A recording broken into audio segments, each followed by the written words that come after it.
Bonjour et merci de nous retrouver, nouvelle édition de la matinale. Nous sommes ensemble pour une demi-heure de direct. Au programme, il sera question ce matin de parti travailliste et plus précisément Shelly Yakhimovic, sa dirigeante, qui était justement en pourparlers avec le Premier ministre Benyamin Netanyahou hier. Nous en parlerons donc avec Robert Rouache. Et puis dans notre partie magazine, il sera question de télé-réalité en Israël avec Ilana Attali. Nous reviendrons sur la finale de MasterChef, un phénomène en Israël qui a réuni un immigrant allemand converti au judaïsme, une arabe israélienne et une juive orthodoxe. On en reparlera en dernière partie de cette édition avec Ilana. Mais pour leur place, l'actualité avec Elsa Mimoun. Bonjour Elsa. Bonjour Nathalie. On ouvre cette édition, ce point sur l'info avec cette visite d'ores et déjà annoncée et confirmée ce matin. Barack Obama, le président américain, se rendra au printemps prochain à Jérusalem. Et ce sera donc la première fois depuis son accession à la Maison-Blanche que le président américain Barack Obama se rendra dans le pays pour y discuter notamment du nucléaire iranien et tenter de lisser l'image de ses relations avec le Premier ministre israélien Benyamin Netanyahou. Le président des États-Unis se rendra également à cette occasion à Ramallah et en Jordanie. Ce voyage a lieu au moment où le gouvernement américain compte bien insister pour raviver le processus de paix entre Israéliens et Palestiniens au lendemain des élections qui peuvent être une chance de sortir de l'impasse. Et puis toujours en Israël, la Knesset, le Parlement, a tenu sa séance inaugurale en grande pompe. Hier, les 120 députés ont tous répondu à l'appel pour la nouvelle Knesset. Oui, donc le nouveau Parlement issu des élections du 22 janvier dernier a tenu hier sa séance inaugurale avec en toile de fond le danger d'un Iran nucléaire et des tensions régionales grandissantes. Le président israélien Shimon Peres a mis en garde contre le danger d'un Iran nucléaire qui menace, je cite, notre existence et la paix du monde entier. À l'issue d'un entretien de plus d'une heure avec Benyamin Netanyahou, la dirigeante du parti travailliste Shelly Yakhimovic a annoncé que son parti n'entrera pas dans le gouvernement et restera donc dans l'opposition en raison de trop importantes divergences avec le Premier ministre sur les questions économiques et sociales ainsi que sur la reprise du dialogue avec les Palestiniens. Toujours en Israël, une troisième batterie du système Dôme de fer a été déployée dans le nord. Durant ces derniers jours, les Israéliens ont procédé à de nombreuses installations de ce type, notamment dans la région de la Galilée et dans la ville de Haïfa. La sécurité israélienne veut parer à toute situation concernant un regain de tension à la frontière nord, notamment après l'opération de l'armée israélienne qui avait visé un convoi et une usine d'armement en Syrie.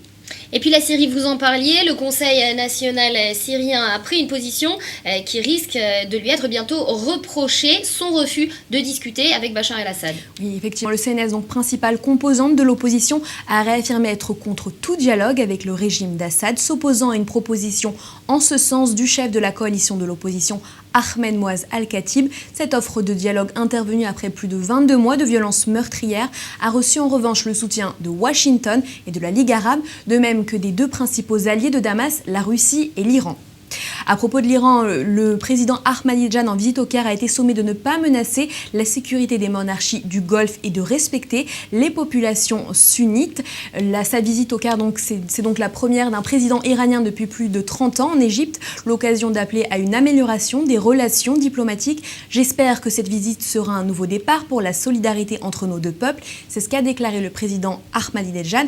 Le président iranien doit assister également au 12e sommet de l'Organisation de la coopération islamique au Caire. Et on note par ailleurs que Mahmoud Ahmadinejad traverse en ce moment une mauvaise passe. Un de ses proches, un procureur, a donc été arrêté par les services de sécurité iraniens, ce qui relance notamment les rumeurs supposées sur des tensions entre Mahmoud Ahmadinejad et puis l'ayatollah Ali Khamenei. Et on reparle de l'attentat en Bulgarie qui avait coûté, je vous le rappelle, la mort à 6 personnes, dont 5 Israéliens. Un attentat qui repose la question du statut du Hezbollah aux yeux de la communauté internationale, mais plus particulièrement aux yeux de l'Union européenne. Et cette fois-ci, les États-Unis n'ont pas hésité à prendre position. Donc une action initiative venue de Washington, les États-Unis ont pressé l'Union européenne d'agir contre le Hezbollah après que la Bulgarie ait désigné le mouvement chiite libanais comme responsable de l'attentat anti-israélien perpétré en juillet dernier, je vous le rappelle, et qui avait tué 6 personnes dont 5 israéliens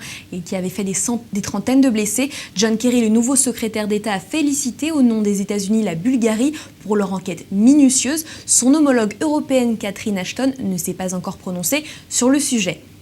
Au Mali, les troupes françaises devraient commencer à quitter le pays en mars. C'est ce qu'a déclaré le ministre des Affaires étrangères, Laurent Fabius, dans une interview à paraître aujourd'hui dans le journal français Métro. Nous allons continuer à agir au nord où il reste des foyers terroristes. Je pense qu'à partir de mars, si tout se passe comme prévu, le nombre de troupes françaises devrait diminuer. C'est ce qu'a indiqué le chef de la diplomatie française. Après avoir repris les principales villes du Nord Mali, Gao, Tombouctou et Kidal, aux groupes islamistes qui en avaient pris le contrôle au printemps 2012, l'armée française doit passer le relais progressivement à une force africaine dans le cadre de la MISMA, la mission internationale de soutien au Mali. À noter également le soutien financier annoncé de la Norvège.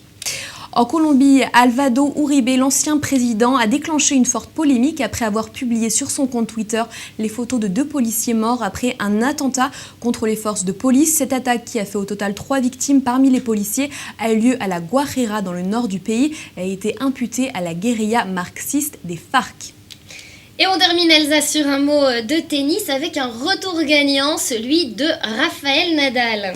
Le joueur de tennis espagnol, qui n'avait plus joué depuis juin 2012 en raison d'une blessure, a repris victorieusement la compétition en double à Viña del Mar au Chili. Vainqueur de 11 grands chelems, il a battu avec l'Argentin Juan Monaco la paire tchèque František Čermák-Lukáš Dlouhý en 2-7, 6-3, 6-2 au premier tour du tournoi. Des noms un peu compliqués qu'on n'a pas l'habitude de prononcer. Merci Elsa pour ce point sur l'information. Et nous sommes à présent en ligne avec Avi Pazner, ancien diplomate, actuel porte-parole du gouvernement israélien. Avi Pazner, bonjour. Bonjour. Merci d'être avec nous par téléphone. Visite annoncée de Barack Obama. Le président américain a pris son temps, mais il se décide finalement à venir au début de son second mandat. Alors, volonté d'apaisement ou annonce de nouvelles pressions à venir? Ni apaisement, ni pression. Je crois que c'est une bonne nouvelle. Et c'est une réponse à tous ceux qui avaient dit qu'un Obama réélu pour un deuxième terme, se détournerait d'Israël. Et c'est exactement le contraire de ce qui arrive, parce que vous vous rappelez bien que durant son premier mandat, Obama avait visité 2 fois le Moyen-Orient et n'était pas venu en Israël. Et cette fois-ci, il vient spécialement en Israël. Je crois que c'est un message clair sur la profondeur et l'ampleur de l'amitié entre les États-Unis et Israël. Et nous accueillerons Barack Obama avec une grande amitié. Une visite donc annoncée pour le printemps prochain. Une autre visite officielle qui fait grand bruit, c'est celle de Mahmoud Ahmadinejad au Caire. Les frères musulmans égyptiens n'ont-ils pas finalement choisi un positionnement diplomatique qui risque de leur coûter leur amitié avec les États-Unis? Écoutez, j'ai vu ce matin même une conférence de presse d'Ahmadinejad au Caire où il se disputait ouvertement avec ses hôtes égyptiens sur certains points de leur discussion. C'est-à-dire les différences entre l'islamisme sunnite et l'islamisme chiite restent très profondes. C'est vrai qu'il y a là une tentative iranienne d'essayer de bâtir un pont vers l'Égypte. Cela sera difficile, premièrement parce que l'islam sunnite n'a pas confiance du tout dans l'Iran, et deuxièmement parce que l'opinion publique égyptienne est partagée sur la question iranienne. Néanmoins, il faut voir ici les efforts iraniens de sortir de leur isolement et d'essayer de construire des liens avec d'autres pays arabes maintenant que la Syrie vacille et que le régime du président Assad va peut-être tomber dans quelques semaines ou dans quelques mois. Avi Pazner, je vous remercie pour cette analyse. Excellente journée à vous. Merci beaucoup. À vous aussi.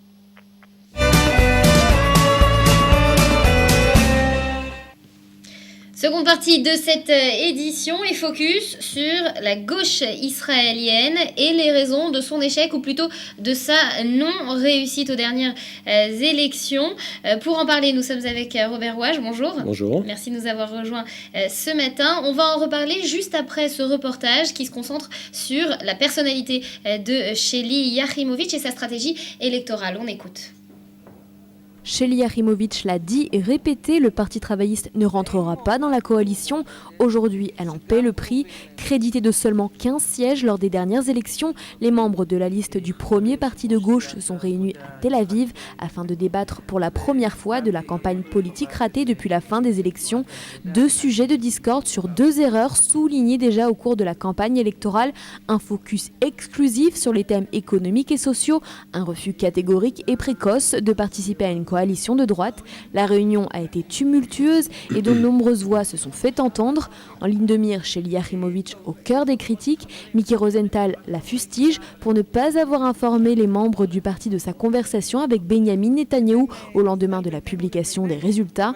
Une discussion au cours de laquelle la chef du parti a tranché et choisi unilatéralement les bancs de l'opposition. Sur le dossier israélo-palestinien, une double critique, l'absence de position claire de la dirigeante et la non-mention du sujet dans ses diverses interventions médiatiques.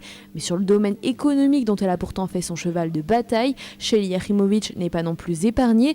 Des propositions utopiques sont dénoncées. Pourtant, Shelly Yachimovitch reste ferme. Il n'y aura pas de coalition avec Benyamin Netanyahou à la tête du gouvernement. L'ancienne journaliste télévisée parvient toutefois à préserver un cercle de soutien proche. Le secrétaire général du parti, Hilik Bar, en tête. Stav Shafir, la Benjamin de la liste, s'est également prononcé dans ce sens. Mais la lourde tâche de la chef des travaillistes était de redresser le parti. Son défi de présenter une alternative viable au bloc de droite. Ces 2 objectifs sont loin d'être atteints et si tout le monde loue une excellente législatrice en matière de leadership, Shelly Yachimovitch a apparemment des progrès à faire. On va revenir sur de nombreux points qui ont été évoqués dans ce reportage. Vous êtes membre du Parti travailliste, vous avez été conseiller notamment de Yossi Beilin. On est en plein dans la période des tractations politiques pour la formation de la future coalition et contre toute attente, Shelly Yachimovitch a accepté de rencontrer hier après-midi Benyamin Netanyahou. Est-ce que c'est le signe d'une manœuvre en arrière pour la leader du Parti travailliste ? Je pense pas. Je pense que s'il s'agit d'un signe de très bonne de démocratie en Israël, dans le sens où le Premier ministre a été élu, donc les électeurs ont fait leur choix, ont élu Netanyahou en tant que poste de Premier ministre. Donc il est normal que si Shelly devient responsable de l'opposition, elle le rencontre. Nous avons également en Israël beaucoup de problèmes, avec la Syrie en particulier, avec le problème de l'armée, le problème des différences sociales, le problème, on en parlera peut-être tout à l'heure. Donc il est normal que le Premier ministre rencontre la chef de l'opposition tel qu'il est prévu dans le contrat de gouvernement.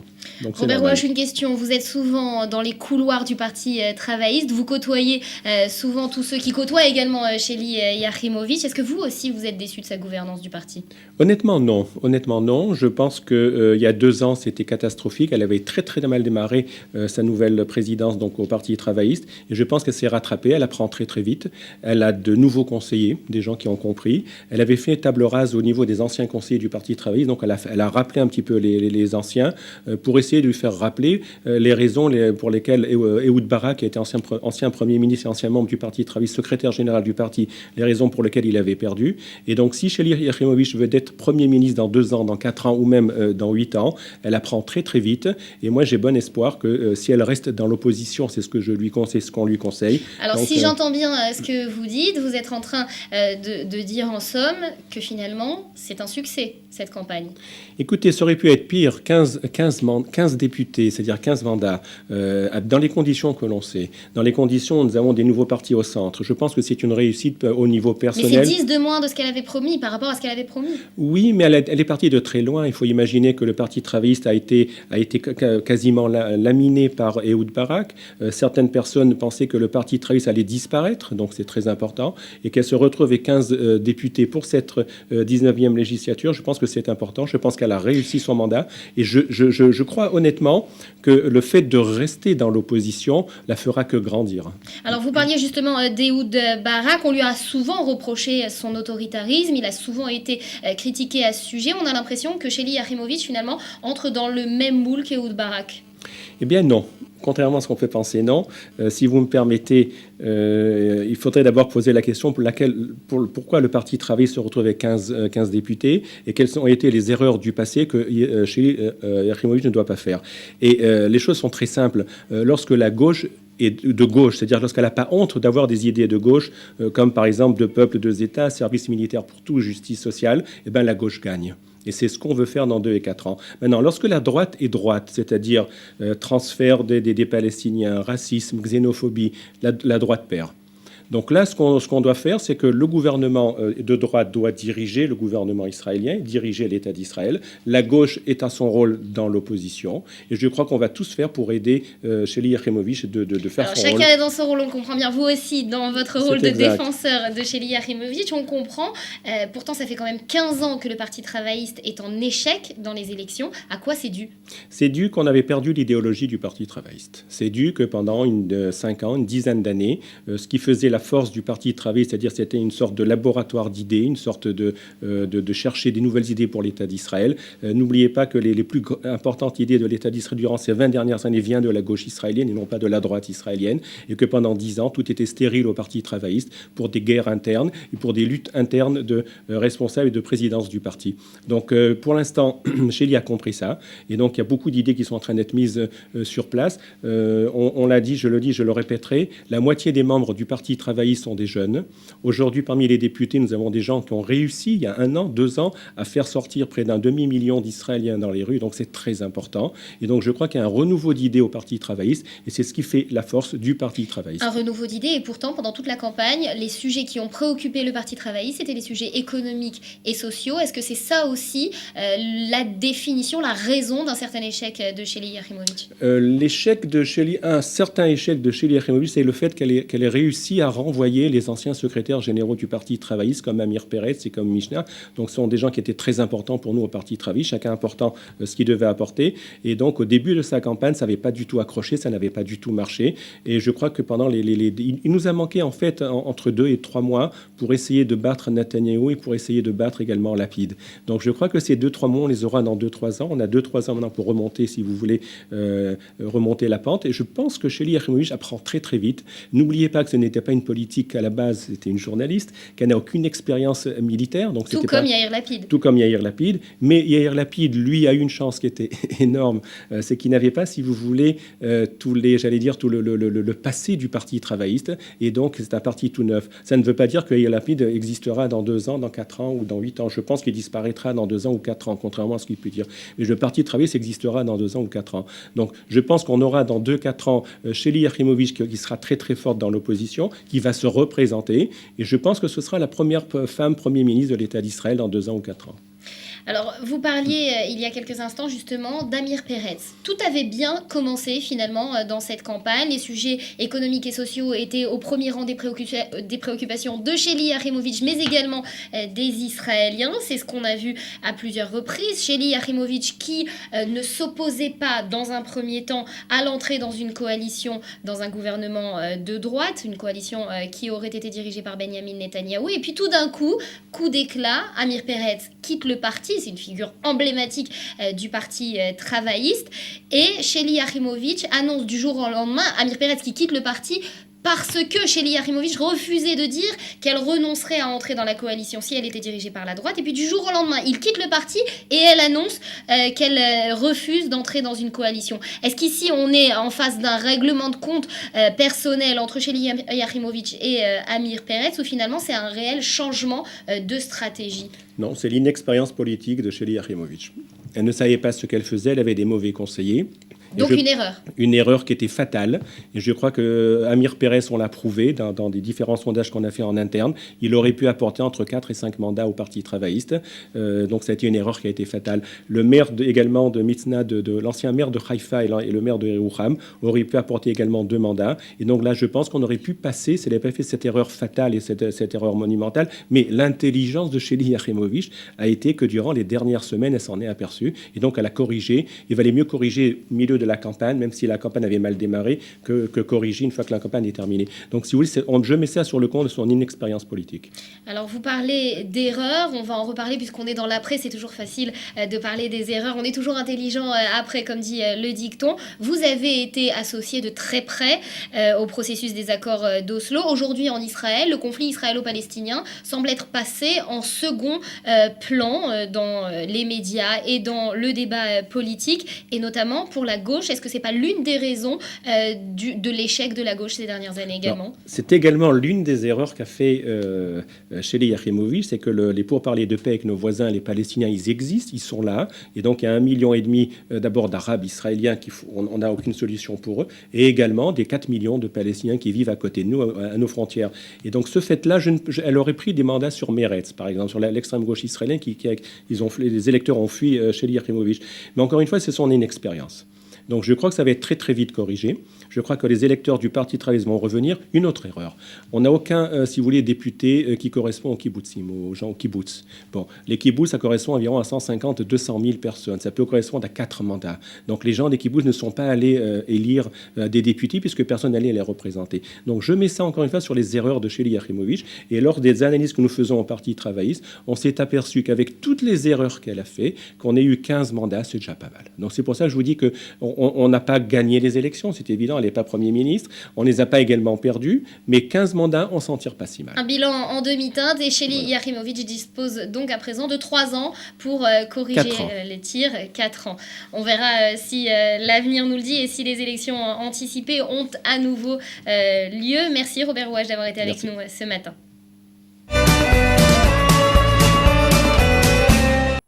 On change à présent d'ambiance, on va parler de télé-réalité dans cette dernière partie d'émission. La télé-réalité et le visage qu'elle transmet d'Israël avec Ilana Attali. Bonjour. Bonjour Nathalie. Merci de nous avoir rejoints sur ce plateau. Avant tout, Fleur Citruc nous entraîne dans l'univers d'un des tout premiers opposants à l'ayatollah Khomeini dans les années 78 en Iran.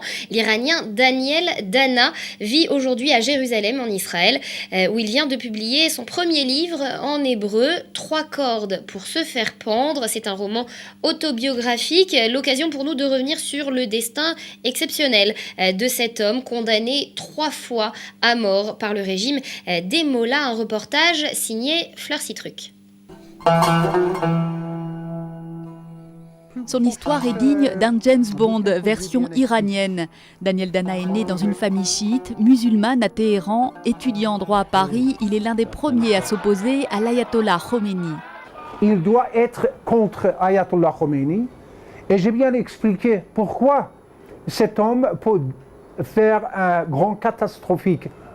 Pas seulement contre notre pays, contre tout le monde entier. Grâce à Dieu, après 35 ans, on peut voir précisément avec notre yeux qu'est-ce qui se passe. Il est un catastrophique. Daniel Dana coordonne des actions paramilitaires contre le régime des Mollahs. Il est condamné à mort par 3 fatwas en Iran. Malgré cela, il retourne à Téhéran en 1986 en tant qu'avocat. Il va découvrir une énorme affaire de corruption. Je suis menacé plusieurs fois de bien exécuté, pas officiellement, pas formellement, de bien tomber dans la rue, de bien un explosif dans mon bureau, de cabinet, ou bien n'importe quel accident peut être arrivé. J'ai les amis qui ont conseillé, il doit quitter le pays. Daniel Dana se réfugie en Australie où il passe sa thèse en droit international, mais très vite il est qualifié d'indésirable par les services secrets australiens car il a commencé à traduire en perse les versets sataniques de Salman Rushdie. C'est à Jérusalem que le docteur Dana va finalement trouver refuge et surtout l'amour.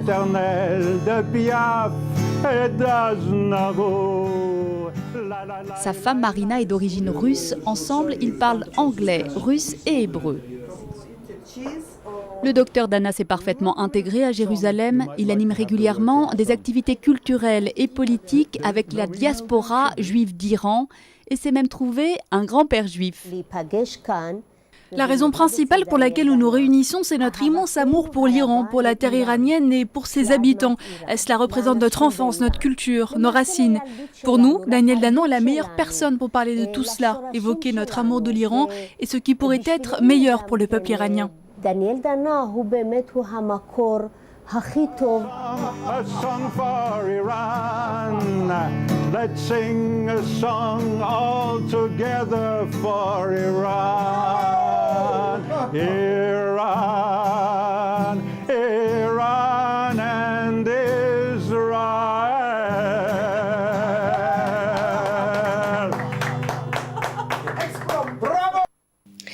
Ilana, dites-nous tout. Masterchef, il y avait un Iranien cette année? Non, il n'y avait pas d'Iranien, mais il y avait, cela dit, vous l'avez dit en intro, une arabe israélienne, Salma Fayoumi, une juive orthodoxe et un immigrant allemand converti au judaïsme. Donc des profils très hétéroclites dans cette finale. Des profils particulièrement divers, on le voit, qui sont donc retrouvés finalement au sein de ce microcosme de télé-réalité de Masterchef. Une histoire d'amitié surprenante qui est née. Une histoire d'amitié entre Elinor et Salma. L'une est arabe israélienne, l'autre réside dans des localités juives de Judée-Samarie. Tout à fait. Alors, Salma Fayoumi est infirmière et vit dans un village arabe du nord du pays, le Kfar Qassam. Et Elinor vit à Tekoa, en Cisjordanie, dans le Gush Etzion. Et voilà, enfin, a priori, rien ne les rapproche. Et pourtant, sur ce lieu neutre, ce terrain, donc cette émission de télé-réalité, les deux jeunes femmes sont devenues les meilleures amies. Leur amitié a été médiatisée en Israël. Et elles sont reçues sur les plateaux télé et expliquent que lorsqu'elles rencontrent une personne, peu importe son identité religieuse, peu importe ses convictions politiques, ce qui compte, ce sont ses qualités humaines. Et quand on rencontre une personne, on s'intéresse à qui elle est, à la lumière qu'elle dégage, etc. Donc une très très belle amitié qui naît entre ces deux jeunes femmes. Et on va voir une courte vidéo où Salma explique un peu son approche justement des relations humaines et sur ce plateau. Je suis ici pour me représenter moi en tant qu'une personne et j'espère avoir réussi. Alors, c'est intéressant de voir ça. Maintenant, il faut dire que c'est limité dans le sens où le plateau de Masterchef donne un terrain neutre, un terrain où on peut se rencontrer, où on peut tisser des liens. Mais en dehors de l'émission, c'est vrai que l'une et l'autre ne se rendent pas visite dans leur localisation respective. Et Salma dit, qu'est-ce que je vais aller faire dans une colonie, on va mal me voir. Pareil, Elinor de son côté a peur d'aller dans un village arabe. Donc limité, mais quand même, c'est assez joli de voir que des rencontres et des relations individuelles peuvent se tisser certaines de cette manière. réticences tout de même. Alors on voit qu'on ne va pas régler le conflit avec la télé-réalité, mais on se détend, on sourit beaucoup. Et le gagnant, Tom, il a lui aussi sa petite histoire hors du commun. Tout à fait. Alors Tom, c'est ce grand jeune homme blond, assez bel homme de 39 ans. Celui qu'on voit sur cette image. Voilà, 39 ans, marié à une juive orthodoxe. Il a immigré en Israël depuis 10 ans. Et s'est converti au judaïsme. Il explique qu'il est tombé amoureux du pays, de la religion juive et de sa femme, donc dans cet ordre-là. Et voilà. L'un après l'autre. L'un après l'autre. Il parle parfaitement hébreu, il est parfaitement intégré. Il est converti, il explique que ça a été un processus très difficile pour lui, mais qu'il était très fervent et qu'il avait très envie de devenir juif. D'ailleurs, au moment de la finale de l'émission, il remercie le créateur de l'univers de lui avoir offert cette victoire. Alors, vous l'avez dit, il s'est converti, c'est-à-dire il a changé de religion, changé de pays, il a complètement changé de vie. Est-ce que ces changements, ces conversions transpirent aussi à travers sa cuisine? Tout à fait. Alors, il explique qu'évidemment, il y a eu des difficultés à adapter sa cuisine avec tout ce qui est cache-route et interdit lié à la religion juive. Donc, les lois alimentaires. Tout à fait, les lois alimentaires. Il explique pourtant que ça lui correspond au niveau de l'hygiène alimentaire, que c'est quelque chose auquel il s'est adapté, même si le crabe lui manque beaucoup. Il nous dit, lors de sa dernière visite en Allemagne sur l'île de Sylt, il explique qu'il a vraiment eu du mal à ne pas manger de crabe.